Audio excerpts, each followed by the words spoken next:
اب تر یہ ہے اللہ نے آپ کو اولاد کی بھی کثرت عطا فرما دی ہے، آپ کو اولاد کی کثرت عطا فرما دی ہے۔ آج کے دور میں وہ جو تانے دینے والے تھے ان کی اولاد تلاش کرنے سے نہیں ملے گی، اور حضور کی اولاد سید زیادہ آپ کو ہر جگہ مل جائے گا۔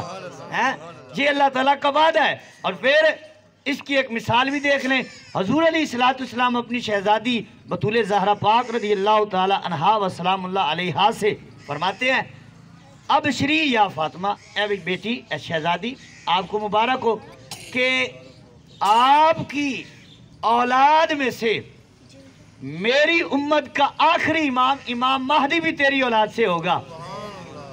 یہ ایک تو مبارک تھی، اور دوسری طرف اس بات کی طرف اشارہ تھا کہ اے بیٹی، ہر ایک کی اولاد ختم ہو جائے گی لیکن تیری اولاد قیامت تک ختم نہیں ہوگی۔ سبحان اللہ۔ یہ حضور علیہ السلام کی بشارت ہے اپنی شہزادی کو، اور دوسرا بتایا یہ ہے کہ میری اولاد ختم نہیں ہو سکتی۔ اور حضرت علی پاک رضی اللہ تعالی عنہ سے حضور علیہ السلام فرماتے ہیں، اے علی، اللہ تعالیٰ نے ہر ایک نبی کی اولاد کو اس کی پشت میں رکھا ہے، فرمایا میری اولاد کو اللہ نے تیری پشت میں رکھا ہے۔ یہ حضور علیہ السلام کا اختیار ہے، حضور علیہ السلام کا کمال ہے کہ ہر نبی کی اولاد اس کی پشت میں، ہر بندے کی اولاد اس کی نسل سے، اس کے جو نسب سے جاری ہوتی ہے، لیکن قربان جائیں حضور کی اولاد حضور کی شہزادی سے جاری ہوتی ہے۔ اور پھر کیا بتایا کہ آخری امام مہدی میری اولاد سے ہوگا۔ اشارہ اس طرف تھا کہ یہ جو بولنے والے ہیں نا، ان کی اولادیں ختم ہوں گے، میری نہیں ہوگی۔ اور دوسرا معنی اس سے یہ بیان کرتے ہیں کہ اللہ نے حضور کو امت کی کثرت عطا فرمائی، کہ کسی نبی کے قیامت کے دن 2 امتی ہوں گے، کسی کے 4 ہوں گے، کسی نبی کو ہوگا بھی کوئی نہیں، لیکن حضور علیہ السلام فرماتے ہیں میری امت جو ہے نا، وہ ساری جو صفحے ہونی نا، حضرت آدم علیہ السلام سے لے کر قیامت کے قائم ہونے تک جو ہے، جتنے بھی ابن آدم ہوں گے، جتنے بھی آدم علیہ السلام کی اولاد، جتنے بھی بندے پیدا ہونے نا، فرمایا سب کو اکٹھا کیا جائے گا، ساری امتوں کو اکٹھا کیا جائے گا، لیکن سارے نبی جو ہیں ان کی 40 صفحے ہوں گی، میری اکیلی امت جو ہے وہ 80 صفوں میں کھڑی ہوگی۔ سبحان اللہ۔ فرمایا یہ امت بھی اللہ نے اپنے محبوب کو کثرت عطا فرمائی ہے۔ سبحان اللہ۔ کسی کی اتنی امت نہیں ہے جتنی حضور کی امت ہے۔ فرمایا آتینا کل کوثر، اے محبوب آپ کو ہم نے کوثر عطا فرمایا۔ تیسرا معنی کہ اللہ تعالیٰ نے اپنے محبوب کو حوض کوثر عطا فرمایا۔ حوض کوثر پہ حضور علیہ السلام اپنے غلاموں کو جام بھر بھر کے پلائیں گے۔ اب حوض کوثر ہے کتنا بڑا، اس کی مثال سمجھیں، کسی پہ 4 برتن ہو نا، تو مطلب ہے کہ وہ برتن وہ ہے نا، وہ گڑا ہے یا کولر ہے، وہ بڑا ہے کہ 4 برتن ہیں۔ اب بیان کیا جاتا ہے کہ وہ فلاں کے ساتھ 10 برتن لگے ہوئے ہیں، 10 گلاس لگے، مطلب وہ اور بڑا ہے۔ اب حضور علیہ السلام کے حوض کوثر پہ کتنے پیالے ہیں، یہ گلاس کتنے ہیں، مثال دے کر حضور علیہ السلام نے فرمایا میرے حوض کوثر پر پانی پلانے والے جو جام ہے نا، وہ آسمان کے تاروں کے برابر ہیں۔ اور جس حوض کوثر پر، جس حوض پر تاروں کے برابر پلانے والے جام ہیں، تو وہ حوض کتنا بڑا ہوگا۔ اور اعلیٰ حضرت پتہ ہے کیا کہتے ہیں، کہتے ہیں جس کی 2 بوند ہیں کوثر و سلسبیل، جس کی 2 بوند ہیں کوثر و سلسبیل۔ کوثر یہ بھی جنت کی ایک نہر کا نام ہے، سلسبیل یہ بھی جنت کی ایک نہر کا نام ہے۔ اعلیٰ حضرت کہتے ہیں یہ تو اللہ کے محبوب کی رحمت کی 2 بوندیں ہیں۔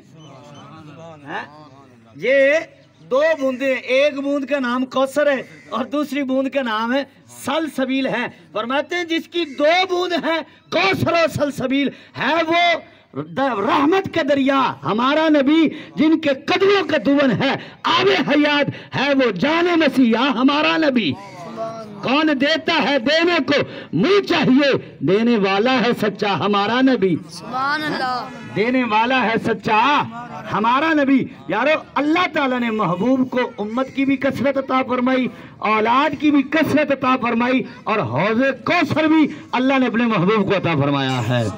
اور چوتھا معنی، اور یہی آخری معنی، باقی پھر کبھی چاہیے، فرمایا اللہ نے حضور کو حسن کی بھی کثرت عطا فرمائی۔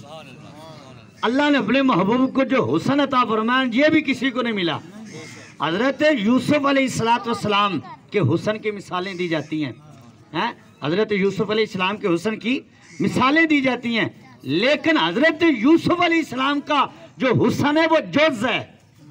علماء کہتے ہیں آپ کا حسن جز ہے، اور اللہ نے اپنے محبوب کو کل حسن عطا فرمایا. سبحان اللہ. حضرت شاہ ولی اللہ رحمۃ اللہ علیہ کی خواب میں پیارے محبوب کریم علیہ السلام کا دیدار ہوا، جلوہ گر ہوئے، تو عرض کی یا رسول اللہ ایک سوال عرض کرنا ہے. تو حکم ہوا بتائیے کیا سوال ہے. تو عرض کی یا رسول اللہ سوال ذہن میں یہ ہے کہ حضرت یوسف علیہ السلام کو عورتوں نے دیکھا تو انگلیاں کاٹ لی، آپ کو دیکھنے والوں میں ایسی کوئی بات نہیں ہے. اللہ اکبر. وہ اعلیٰ حضرت نے کہا نا کہ حسن یوسف پہ کٹی مصر میں انگشت زنا. اب اس شعر کی میں تھوڑی سی وضاحت کرتا ہوں، لیکن یہ میں بات پہلے عرض کر لوں. کیا عرض کرتے ہیں یا رسول اللہ آپ کے نام پہ کسی نے آپ کو دیکھ کر انگلی نہیں کٹی، ادھر حسن یوسف کو دیکھا تو کیا ہوا، انگلیاں انہوں نے کاٹ لی. ان کو جو شعور ہی نہیں رہا، دیکھ کر پتہ ہی نہیں چلا کہ ہم اپنا جسم کاٹ رہی ہیں. تو اب حضور علیہ السلام نے فرمایا جمالی مستورن، فرمایا اللہ نے میرا جمال، میرا حسن جو ہے اس کو 70,000 پردوں میں رکھا ہے. فرمایا اگر ایک پردہ بھی اٹھ جاتا نا، ادھر تو انگلیاں کاٹی گئی ہیں، یہاں جگر کٹ جاتے. سبحان اللہ. وہاں انگلیاں کٹی، یہاں جگر کٹ جاتے. اور پھر اعلیٰ حضرت کے شعر کا اسلوب دیکھیں کتنا پیارا ہے. حسن یوسف پہ کٹی مصر میں انگشت زنا، سر کٹاتے ہیں تیرے نام پہ مردان عرب. اب اس کا ایک تھوڑی سی تضاد دیکھیں کتنا پیارا ہے. آپ فرماتے ہیں کہ ادھر حسن یوسف تھا، ادھر حضور کا حسن نہیں، حضور کا نام ہے. ادھر کاٹنے والی عورتیں ہیں، ادھر مردان عرب ہیں. ادھر ایک بار کٹی ہیں، ادھر 14 صدیاں ہو گئی ہیں کٹ رہے ہیں. یہ ممتاز قادری تھوڑی دیر پہلے دیا ہے. یہ ممتاز قادری پھندے کو ایک طرف چل کے دوڑ کے جا رہے ہیں، پھندے کو چوما گلے میں ڈال لیا. وہ جو تھا نا وہ جلاد جس نے وہ چلانے تھے، وہ جو اس کی ڈیوٹی تھی پھانسی دینے کی، وہ کہنے لگا غازی صاحب 5 منٹ رہن دینے. فرمایا کمڑا ہو گیا 5 منٹ رہن دے، سرکار تھے آ گئے نے. 5 منٹ تو کہنے رہنے، سرکار تھے آ گئے نے. تو تیرے نام پہ کٹاتے ہیں مردانے، سر کٹاتے ہیں تیرے نام پہ مردان عرب. ادھر انگلیاں کٹی، ادھر سر کٹے. ادھر ایک بار کٹی ہے، ہٹ کے نہیں ہوا، ادھر بار بار ہو رہا ہے. یہ حضور کے حسن کا عالم ہے. ادھر نام ہے، ادھر سامنے حسن ہے. اللہ اکبر. تو یہ اللہ نے اپنے محبوب کو حسن عطا فرمایا. آخری بات کروں المعجم الصغیر کی. ایک صحابیہ بیان کرتی ہیں، کہتی ہیں کہ میں طلب رکھتی تھی کہ میں حضور کو دیکھوں اور نظر بھر کے دیکھوں. اور جنہوں نے دیکھا نا وہ کہتے ہیں ہم نے دیکھ کر بھی حضور کو نہیں دیکھا. سبحان اللہ. ہم نے دیکھ کر بھی حضور کو نہیں دیکھا. حضرت حسان بڑے شاعر ہیں، اور شاعر حسن دیکھنے میں بڑا ماہر ہوتا ہے. شاعر ہے حسن دیکھنے میں بڑا ماہر ہوتا ہے. آپ فرماتے ہیں میں آنکھوں پہ نا انگلیاں رکھ کر اور انگلیوں کی اوڑ میں حضور کو دیکھتا تھا کہ کہیں حضور کو دیکھتے ہوئے میری آنکھوں کا نور نہ جاتا رہے. یہ حضرت حسان بن صاحب کہتے ہیں وَأَحْسَنُ مِنْكَ لَمْ تَرَ قَطُّ عَيْنِي وَأَجْمَلُ مِنْكَ لَمْ تَلِدِ النِّسَاءُ خُلِقْتَ مُبَرَّئًا مِنْ كُلِّ عَيْبٍ كَأَنَّكَ قَدْ خُلِقْتَ كَمَا تَشَاءُ. یا رسول اللہ نے آپ کو ہر عیب سے پاک پیدا کیا ہے. وہ جو دیکھتے ہیں نا وہ کہتے ہیں ہم نے دیکھ کر نہیں دیکھا.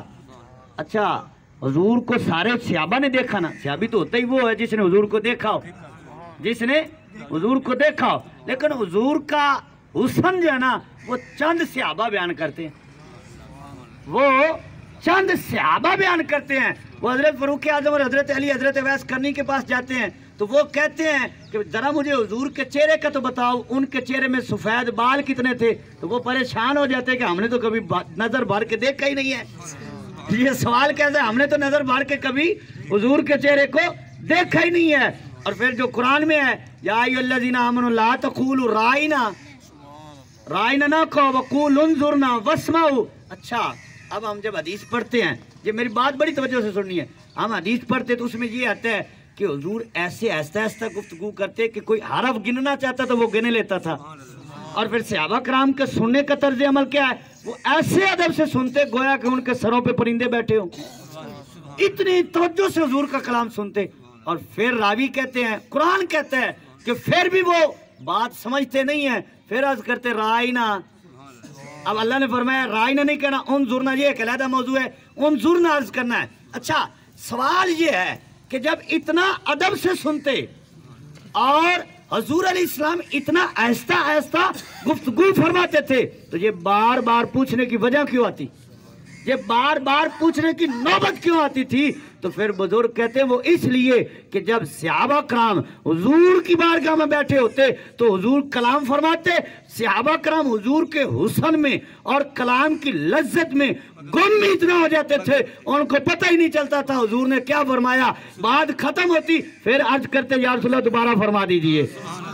یہ حضور کے حسن کا عالم ہے یارو. تو وہ صحابیہ کہتی میرے ایک خواہش تھی کہ کبھی تو حضور کو دیکھوں اور نظر بھر کے دیکھوں.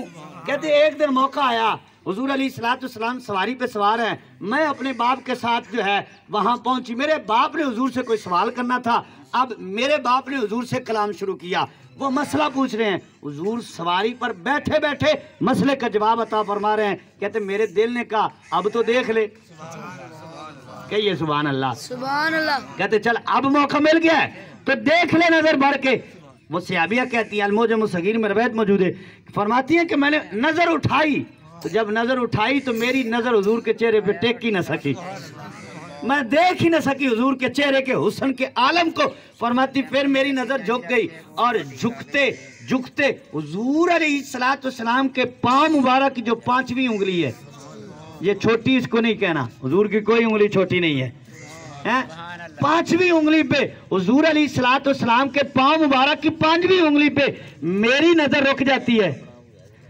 ہاں جی اللہ اکبر. بالکل ٹائم دا پتہ ہے نہیں. فرماتی ہیں کہ میری نظر حضور کے پاؤں مبارک کی 5ویں انگلی پہ رک گئی. تو جب رکی نا، اب بیان کرتی ہیں کہ کتنے سال گزر گئے ہیں، وہ جو حسن حضور کی انگلی کا دیکھا تھا میری نظروں سے وہی نہیں جاتا، میری نظروں سے وہی حسن نہیں جاتا. قدموں میں جبی کو رہنے دو، چہرے کا تصور مشکل ہے، جب چاند سے بڑھ کے ایڑی ہے تو رخسار کا عالم کیا ہوگا. ہر کوئی فدا ہے بن دیکھے، دیدار کا عالم کیا ہوگا. اللہ تعالیٰ عمل کی توفیق عطا